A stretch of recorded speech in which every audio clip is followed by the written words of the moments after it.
Our apartment just had this real bad smell. So I go in the basement to check the pipes, see if the sewage that flooded or something. Yeah. It's nothing, but it's a tarp at the end of the stairs I stepped over. But when I come back, I'm shining my flashlight and it looks like some blood is leaking from underneath. This is Mario Nelson, terrified after stumbling upon a horrifying secret in his landlord's basement. The officers questioning him had no idea just how gruesome the discovery truly was until they themselves stepped foot into the dark basement. You have some skin there, so let's bring it back out. What they were about to uncover would make even seasoned officers question their grip on reality. I unzipped the bag, and we then discovered the body of a woman with the arms and legs and head missing. Who are we dealing with here? What kind of animal does this to a person? On December 2nd, 2018, in downtown Grand Rapids, Michigan, Mario Nelson finally noticed the foul smell his girlfriend had been complaining about for the past 2 days. However, he wasn't alarmed at first, assuming it was just dead mice in the walls. But everything changed when he headed down to the basement to fetch his cat. To his horror, he stumbled upon a large black tarp with blood seeping out of it. I wait this can't be, you know what I'm saying? Like this is not real, this is not happening. The scene was no less disturbing for the officers investigating the crime scene. Although they could confirm that the torso belonged to a female, the absence of legs, arms, or a head made it nearly impossible to identify the victim or determine how she'd ended up in such a condition. That was until Mario revealed a shocking detail. The house in which the body was found belonged to 30-year-old Jared Chance. The officers proceeded with extreme caution as soon as they heard the name. It was the same name as the person last seen with Ashley Young, a 31-year-old woman who disappeared on the night of November 28, 2018.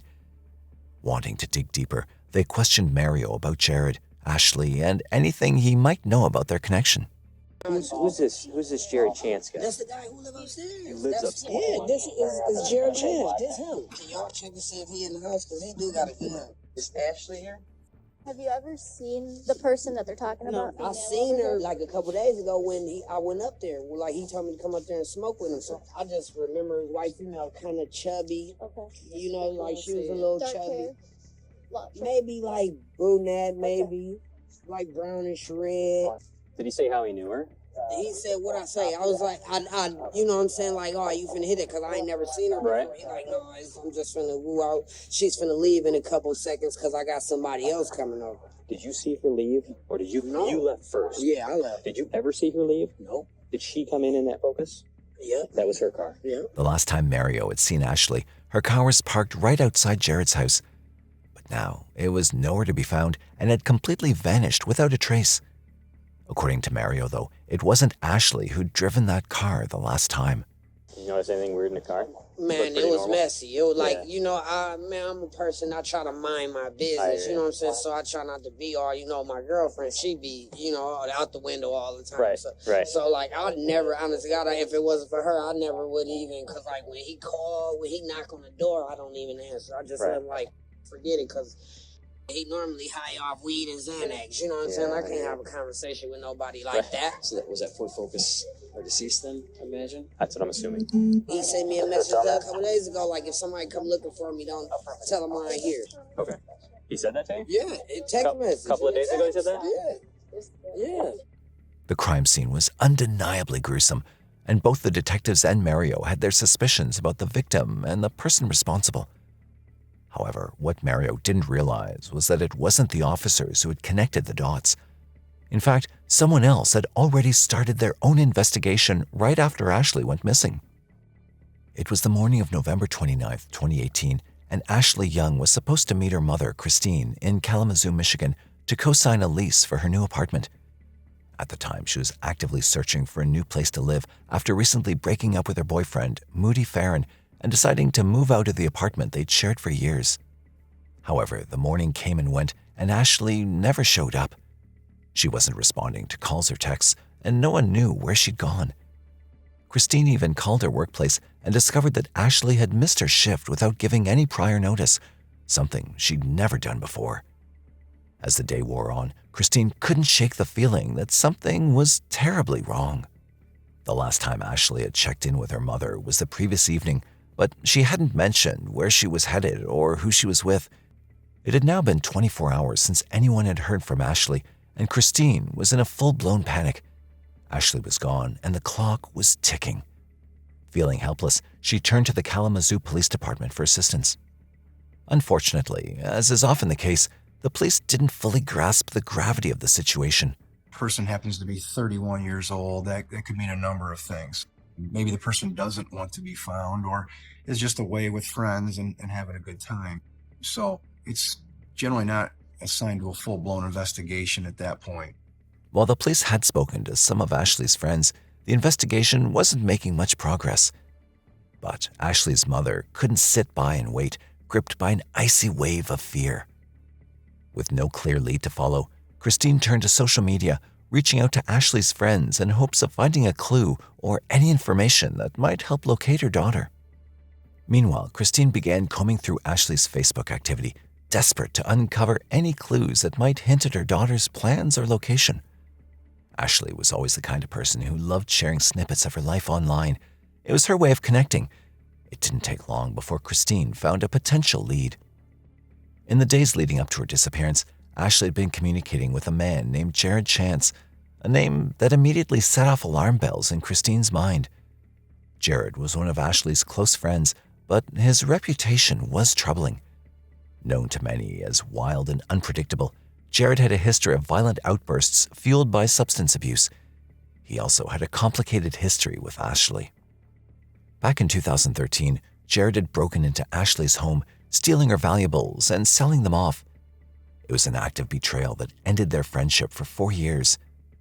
But in 2017, Jared managed to rekindle his connection with Ashley. True to her nature, Ashley, who always believed there was good in everyone, gave him a second chance. Christine was already shaken by the thought of Ashley being connected with Jared again, but her concerns grew exponentially with her next discovery. Ashley and Jared shared more than just a friendship. There was a growing attraction between them. Ashley had confided with some of her closest friends about her feelings, subtly hinting at this connection. And then came the final devastating piece of evidence, a voicemail Ashley had left for a friend just days before her disappearance. Jared is so hard to read, but I know that if he was my boyfriend and he actually was in love with me, I know he would be amazing. I cannot wait to see him on Wednesday. Once Christine was certain that Ashley had indeed been with Jared on Wednesday, November 28, 2018, she obtained his phone number through Ashley's friends. With her heart racing, she left a voicemail for him, desperate for answers. Hello, Jared. My name is Christine Young. I'm looking for my daughter. She was last with you. Is she with you? She needs to contact me. Tell her that I'm going to contact the police department to do a missing person. When Jared finally returned Christine's call, he had quite a story to tell. He explained that he and Ashley had spent the evening at the Hookah Lounge and Milligan's Pub in Grand Rapids on the night of November 28th. According to Jared, after having a great time in the early morning hours of November 29th, they went their separate ways. But then, Jared added something that made Christine's blood run cold. He claimed that Ashley had just texted him saying she'd lost her phone at the bar and was on her way to pick it up before heading to Kalamazoo to start her third shift at work. This detail confused Christine because it didn't align with Ashley's known work schedule. Taking her concerns seriously, Christine brought this information to the Grand Rapids police, sharing her suspicions and everything she'd uncovered. Christine Young asked for the police department to help, but if it was Jared, we need evidence, you know. You can develop theories, but theories won't get you a search warrant. Theories won't get you an arrest warrant. You need evidence. You need facts. Frustrated, Christine reached out to Jared again. This time, his story took a surprising turn. He claimed that on the night in question, Ashley had been talking to one of his friends, Demetrius Taylor, at the bar. Jared even provided Christine with several non-working phone numbers, which he said belonged to Demetrius. Christine somehow managed to track down Demetrius, who had a shocking detail to share. When we got there, he's like, I don't know, Ashley. I don't know your daughter at all. And he opened up his phone and showed the text messages where Jared said, "Hey, Ashley's mom's gonna call you. And you have to say that Ashley was just with you. And you guys were just together." Fortunately, Demetrius didn't back up Jared's story. He told Christine outright that he was prepared to show these messages to the police if necessary. Determined to get to the bottom of things, Christine and Dana went to Milligan's pub and asked the owner to review the surveillance footage from the night Ashley would have been there. I talked with the bartender at Mulligan's, and we were able to go look at the security footage. You could see Jared and Ashley wandering around the bar. She ordered a drink. She's smiling. She's laughing. She's being Ashley. I wanted to pull her off the screen and take her home. The surveillance footage from Milligan's pub showed Ashley acting completely normal, but it didn't capture her leaving the bar. Desperate for answers, Ashley's loved ones turned to social media. They began posting pictures of Ashley and Jared, pleading for any information from the public. This effort brought attention to the case, but no one could have anticipated what would happen next. On the morning of December 2nd, 2018, Jared Chance appeared at the Grand Rapids Police Department, accompanied by his father, James Chance.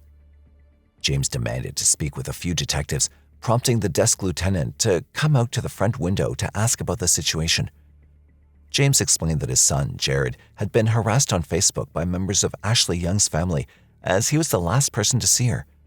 He also claimed to have information about the case, but insisted on having an attorney present before speaking further. The lieutenant informed James that no attorney was currently at the station and that Jared would need to bring his own legal representation if he wished to proceed. At this, Jared became visibly upset and warned the detectives that they were making a big mistake.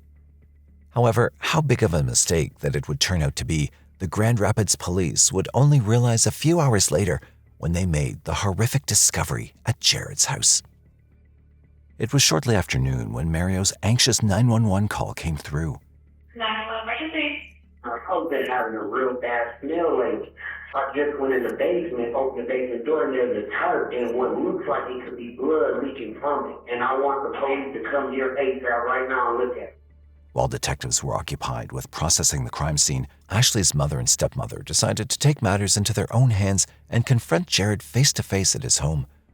When they arrived, it was secured with crime scene tape and swarming with police officers in their cars, carrying the foreboding omen of death.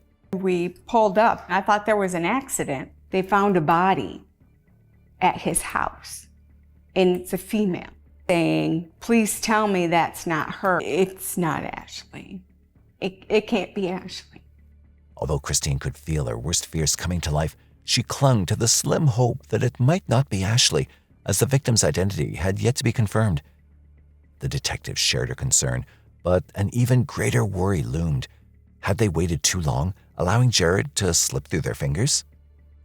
With caution and apprehension, and armed with a search warrant, detectives made their way to the second story of the house, uncertain of what they'd find on the other side of the door.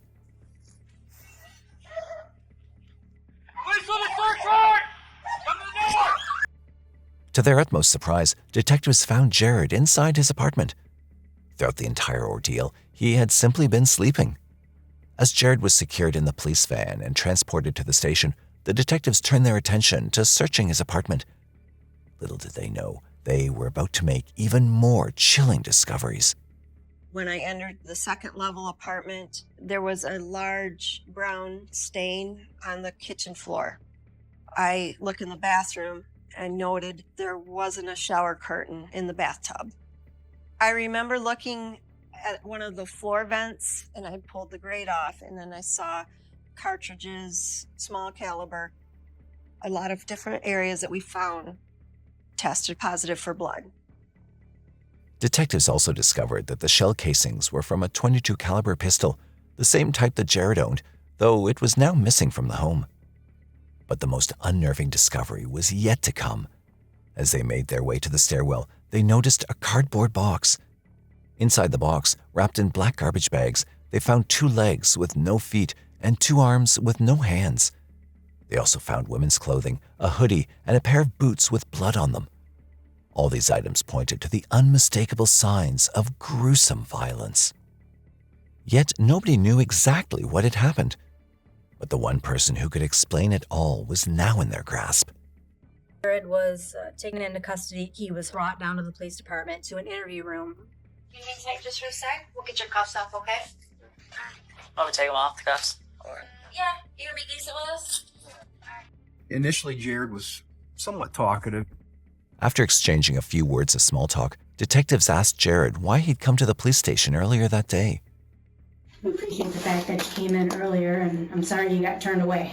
Yeah, no, I just came in just because I read on Facebook that the last person this person was with was me, so I was just concerned and trying to get some information about it, but my dad just recommended me to just ask for the advice of the attorney, and because I don't really know what the hell's going on, so I don't want to sit here and talk about shit that may incriminate me or whatever, any kind of cause I don't know what's going on, so I just don't want to say nothing right now. To the disappointment of the detectives, the interrogation lasted only a few minutes as Jared immediately exercised his right to counsel. Sadly, this left the truth about what happened to Ashley. Adding to the list of bad news, the coroner couldn't determine the exact cause of death without the head. However, the DNA test left no room for doubt. The poor victim was indeed Ashley. Continuing their search for answers, the detectives made their first stop at Mulligan's pub to review the surveillance footage from the night of Ashley's disappearance. Unfortunately, they discovered that the business had already deleted the video. Undeterred, the detectives expanded their search to surveillance footage from nearby businesses, and soon they came across a clip from one of these establishments showing brief but clear glimpses of both Ashley and Jared together. November 29th, and it's approximately 1:30 in the morning. It shows Jared walking in front of the business. There he goes right now, just kind of strolling along. And then, a few seconds later, that's Ashley there. And once again, we see Jared walk into screen, and then eventually Ashley joins him. We know clearly from the video that Ashley is still alive on the early morning hours of the 29th. Though this video didn't provide new evidence, it was crucial in establishing the timeline, confirming that Ashley was still alive at that point. From the outside, they appeared to be an ordinary couple. Ashley most likely had no idea of the dreadful fate that awaited her that night. To gather more evidence, detectives began examining Jared's credit card information to retrace his movements. They discovered that between November 29th and December 1st, Jared had visited a local convenience store called Miss Tracy's Party Store located near his apartment. Video surveillance from inside the store showed Jared making several purchases, including ammonia, alcohol, and trash bags.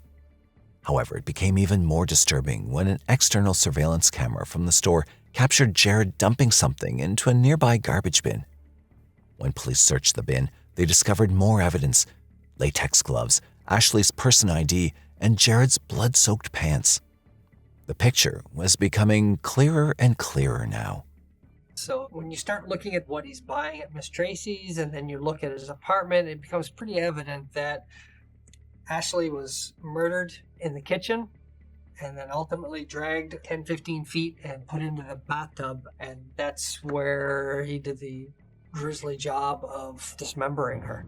Hoping that Jared's cell phone data would help construct a clearer picture of his movements around the time of Ashley's murder, detectives looked into the same. The findings revealed a startling detail.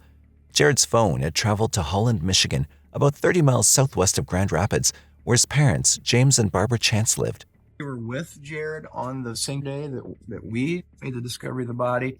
The fact that Jared wasn't talking to us, we hoped maybe the parents would lead us to some of the answers that we were looking for. And so we go and take a trip to Holland. James Chance, Jared's father, answered the door. I explained to him that we had a search warrant, that this was non-negotiable, that his house was going to be searched. On December 4th, 2018, detectives traveled to Holland with a search warrant, unaware that an appalling truth awaited them. When officers arrived at the doorstep of the Chance family home, James answered the door. However, detectives were unprepared for the offhand comment he would make moments later. I spent the next several hours with the Chance family while our detectives and other officers and forensic techs processed and searched their house. His father was a retired police officer, and he made a comment about, I'm glad I'm not investigating this case, that this is a tough case. And I started thinking, how do you know it's a tough case? What do you know about this? Jared's parents stayed quiet, refusing to say anything without a lawyer present, but the state of their house spoke for itself. There was tissue observed on the blade. In the Honda CR-V, which was in the garage, we found a small trace of blood. They also located a bloody shower curtain that also was connected to Jared's apartment in Grand Rapids. Given the overwhelming evidence, detectives brought both James and Barbara to the Grand Rapids police station, convinced that Jared's parents might have helped him cover up the crime. They split the two up, placing each in a separate room, hoping that at least one of them would open up about what they knew or how they were involved. When Barbara's interrogation began, she appeared visibly shaken, in shock, and clearly worried about what would happen next. I'm scared. I just don't know what to do. I want to be cooperative because I don't feel like I perjured myself. But at the same time, I don't know. Barbara admitted that when Jared came to their house, he was crying and told them there had been an accident. Can you tell me what he told you? He said there was an accident. They had been drinking and they were playing with the gun and she got shot in the face. Who was holding the gun when it just went off? She was. That's what he told you? Yeah. I said, did you kill her? He said, no, Mom, I would never kill anybody. I would never kill anybody. She was my friend. In another room, James was telling the same story. Both James and Barbara explained that Jared himself had dismembered Ashley's body, moved some of the evidence to his parents' house, disposed of some of the evidence, and dumped some of the body parts. However, when they were asked about the location, they had different things to say. But I didn't know the details, how much. He told me about the hands and feet, and I didn't know about other parts. Okay, so he told you the hands and the feet. You didn't know about the head, you say? And then he told me about the head. You didn't shoot herself, don't we? I don't know. I really don't know that. I'm going by what he told me. He told you more. I know he did. I know he told you more. And I know you're trying to be a dad, you're trying to protect... No, it's not about being a dad, Dan. I will tell you what he told me if I can remember it and recall it. But your memory's good, because you remember that officer having white hair and a uniform, so your memory's... that. The detective questioning James was already on edge about his shifting story. At first, James maintained that he didn't know anything beyond what he'd already shared. Then he claimed that his age made it difficult for him to recall certain details. But just when the detective thought he had a handle on the situation, James made an unexpected slip. Tell me everything. He said that and I'm gathering that there was a problem with the damn gun. And, and he said she took the gun and pointed at herself and it went off. Okay, let me stop you. You just said he pointed, and then you stopped yourself. No, I said that. You said he I pointed. meant she. I know, but you're making these slips. James tried to backtrack, offering excuses for why he misspoke, but it was clear to the detective that he had used the word he instead of she when asked about who had pointed the gun. It was a small detail, but it revealed that James knew far more than he was letting on. Then, to the shock of the detective, he made an atrocious statement. See, this is all interrogation stuff, and I'm not going to make statements to the fact that we're all victims here. I'm a victim of this too, and I'm offended that I've been charged with a felony because of the way the system is set up. Despite repeated pleas from detectives to both Barbara and James to reveal the location of the rest of Ashley's remains and give her family some much-needed closure, they refused to cooperate. Detectives knew that recovering Ashley's head was crucial to understanding exactly how she died, but the Chance family offered no assistance. To make matters worse, a horrifying realization struck them. On the morning of Sunday, December 2nd, 2018, when James and Jared had come to the police station, their car had been parked right outside. In the trunk of that car were Ashley's dismembered limbs. It was not just a gut-wrenching thought. It was now a haunting reminder of missed opportunities hanging over their heads. Ultimately, both James and Barbara Chance were charged with perjury and accessory after the fact to a felony. Jared Chance faced a much more serious set of charges, including second-degree murder, mutilation of a body, tampering with evidence, and concealing a death. While Jared remained in custody awaiting his trial, his parents stayed free on bail. Surprisingly, Jared agreed to speak with a reporter named Heather Walker from jail. This marked the second time someone had attempted to get answers from him, and Heather was well aware of how high the stakes were. Just wanted to hear from you, give you a chance. All right. I really can't say much, but I don't even really know what to say. Well, what happened to Ashley Young? I can't even talk about it. You can't talk about it because you're so emotional, or? I just can't, well, that too, but, I don't know. Jared, can I play you something? I spoke with Ashley Young's mom last night. Sure. I just want to, this is what she had to say. Can you see it? Because I want to bring my daughter home. They know, the parents know something. There are people out there that know something. I just want my baby. I want her to come home. Please. I need help finding her. I need help finding her. I do. I really do. I want her home.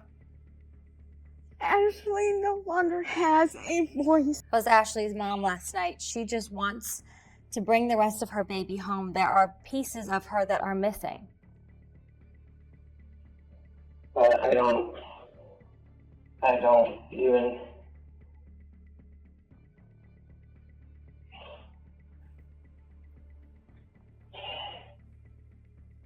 I don't know what to do here. Although it seemed like Jared was hesitating for a moment, as if he might reveal some details, he ultimately refused and ended the call. He kept saying, I don't know what to say. I just don't know. Well, you know what? I think he didn't know what to say because his daddy wasn't there telling him what to say. Jared Chance's trial began on September 9th, 2019. The day before, he'd rejected a plea deal that would have required him to disclose the location of the unrecovered remains. Prosecutors knew that without the head or confirmed cause of death, securing a conviction would be an uphill battle. However, they were determined to fight against a man who, to them, didn't even seem human. But then to cut through their flesh, cut through their spine to remove their head, to take off the lower legs and the ankles, to take off the feet. These are actions that no normal, sane human does. Everyone wants justice for Ashley. Problem is that some people want vengeance, and vengeance makes people act hasty and not use reason. Jared's defense maintained that he'd not committed murder. Instead, he claimed it was an accident and the result of a series of poor decisions. However, the prosecution presented a stronger argument. It's not an easy task that you have asked of you. Ashley Young died of homicide by unspecified means. I do not have to prove how he killed her. I don't have to prove that he shot her. I don't have to prove that he hit her in the head with a baseball bat or a hammer. What I have to prove is that he caused her death. I stood before the jury holding the sawzall and I said, look at the person to your right and imagine that they suddenly die. If you had nothing to do with their death, would you take this and saw their head off? Would you take this and saw their arms off? And their legs, and their hands, and their feet, and then would you proceed to get rid of all of this evidence if you had nothing at all to do with her death? And nobody would. The statements were powerful, but the prosecution had two more tricks up their sleeve that sent a chill through everyone in the courtroom. These were two testimonies, one from Jared's own brother, Conrad Chance, and the other from Mario Nelson, the man who had the misfortune of making a horrifying discovery in his landlord's basement. Although Conrad was hesitant to implicate his brother, his eventual admission detailed a disturbing incident that had occurred just days before Ashley's murder. When your brother and Ashley came home, the two of you were smoking weeds, your brother picked the gun out. Yeah. And Ashley's with you when the gun comes out? Oh, yeah. What did your brother do with the gun? He pointed it at me and... You're making a motion like you're pulling a trigger. Yeah. Yeah. So he pointed the gun at you and he pulled the trigger. Is that correct? Yeah. Did you see him check that gun to see if it was loaded before he pointed it at you? No. Next, it was Mario's turn to take the stand. He testified that just a few days prior to Ashley's murder, he'd seen Jared with a gun. Mario recalled that during their conversation, Jared had made a chilling claim, stating that he could get away with murder if he ever needed to. Conversation you had with the defendants that involved him talking about killing someone? Yeah. He told me that I used to be in the Irish mob, that he knows if he ever got into a situation that he knows how to clean up blood and things like that. It was never clear why Jared did what he did, but the jury took only 3 hours to convict him on all charges. On October 10, 2019, calling him a monster, the judge sentenced him to the maximum penalty. Clearly a monster without any conscience whatsoever, and you are someone who is a danger to society and should never be allowed free. Accordingly, it is the sentence of this court with regards to the second-degree murder that you be committed to the Michigan Department of Corrections to serve a minimum of 100 years to a maximum of 200 years. I am purposely doing this so that you will not be eligible for parole until you are at least 130 years old.